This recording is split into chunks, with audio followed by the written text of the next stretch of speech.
ডার্বির আগে বড় বিপাকে পড়ল ইস্ট বেঙ্গল। খালিদ জামিলের ঘোষিত ন্যাশনাল টিমে বড় চমক। ঘোষণা হয়ে গেল ACL 2 এর মোহনবাগানের সূচি। তো hello guys, welcome to channel Banga MSc নতুন ভিডিওতে আপনার সবাইকে আরেকবার স্বাগত। আজকে আমি নিয়েছি ইন্ডিয়ান ফুটবল আপডেট 4টি পর্ব। চলুন একদম দেরি না করে আজকে ভিডিওটা শুরু করা যাক। বন্ধুরা, আমাদের জাতীয় দলের প্রথম ক্যাম্প ছিল কিন্তু গতকাল 15ই আগস্ট। প্রথমে কিন্তু ক্যাম্পটা কলকাতায় হওয়ার কথা ছিল, কিন্তু খালিদ জামিলের অধীনে সেই ক্যাম্পটা কিন্তু বেঙ্গালুরুতে স্থানান্তরিত করা হয় এবং ডুরান্ড কাপের দলগুলিতে যে প্লেয়াররা রয়েছেন ইন্ডিয়ান প্লেয়ার, তাদের ছাড়া 22 জন খেলোয়াড় কিন্তু রিপোর্ট করেছেন এবং সেখানে কিন্তু একটা চমক রেখেছেন খালিদ জামিল। একটা বলবো না, দুটো চমক রেখেছেন। সবার প্রথম যে চমকটা সেটা আমরা এক্সপেক্ট করিনি, সেটা হলো সুনীল ছেত্রী কিন্তু স্কোয়াডে নেই, অর্থাৎ সুনীল ছেত্রীকে তিনি কিন্তু অ্যানাউন্স করেননি। সুনীল ছেত্রী কিন্তু যাচ্ছেন না। এবং দ্বিতীয় চমকটা হলো সুনীল বেঞ্চামিন। এই ডিফেন্ডার তিনি কিন্তু আরবি রেডে খেলেন, তবে এই সিজনে মোস্ট প্রবাবলি তিনি ডায়মন্ড হারবারে সই করেছেন অ্যাজ এ ফ্রি এজেন্ট। তো তাকে ন্যাশনাল টিমের ক্যাম্পে কিন্তু ডাকা হয়েছে। এবার এবার এদের মধ্যে থেকে যারা কিন্তু কোচ খালিদের পছন্দ হবে যাদেরকে, তাদের কিন্তু চূড়ান্ত দলে যেটা স্কোয়াড আমাদের কাফা নেশনস কাপে যাবে, সেখানে কিন্তু যাবে। তো আমি এখানে এই সাইডে হয়তো দিয়ে দেবো আপনাকে স্কোয়াডটা, আপনারা দেখে নিতে পারেন কারা কারা এখনো অব্দি রিপোর্ট করেছেন। আপনাদের কি মনে হয় বন্ধুরা, কোন কোন প্লেয়ারদের ডাকা আরো উচিত ছিল? আমাকে কিন্তু অবশ্যই কমেন্টে জানাবেন। পরবর্তী আপডেটটা দেব মোহনবাগানের ACL সূচি কিন্তু ফিক্সচার, সেটা কিন্তু প্রকাশিত হয়ে গেছে। তো চলুন একদমে সূচিটা দেখে নিই কবে কোন ম্যাচ রয়েছে।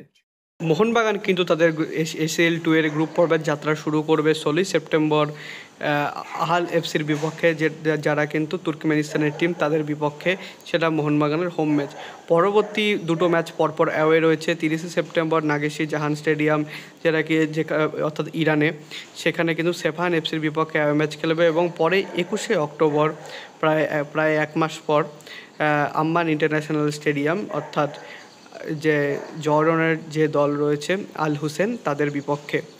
আর তার পরবর্তী যে ফিরতি 3টে ম্যাচ রয়েছে, সেখানে কিন্তু 4 নভেম্বর সেটা কিন্তু হোম ম্যাচ সেই আল হুসেনেরই বিপক্ষে।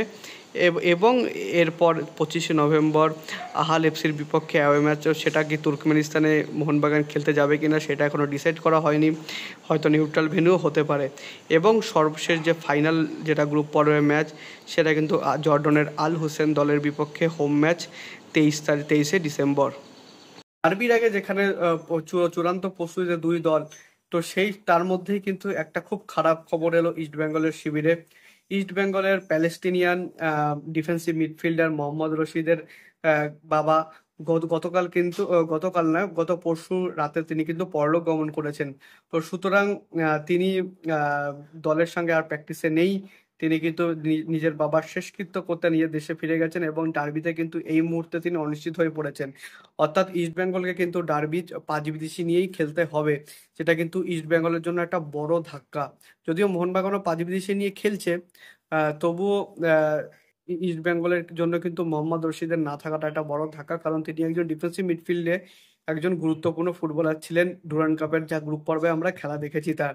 তো যাই হোক, তার বাবার কিন্তু বাবার আত্মার শান্তি কামনা করি আমরা। তো এই অবধি ছিল আজকের আপডেট ভিডিও। যদি ভিডিওটা ভালো হয়ে থাকে, ভিডিওটা লাইক করবেন, চ্যানেল সাবস্ক্রাইব করে বেল আইকনটা অবশ্যই প্রেস করে দেবেন আমাদের সমস্ত ভিডিও আপডেট নোটিফিকেশন সবার আগে পাওয়ার জন্য। আর দেখা হচ্ছে পরের ভিডিওতে। আপাতত বাই বাই।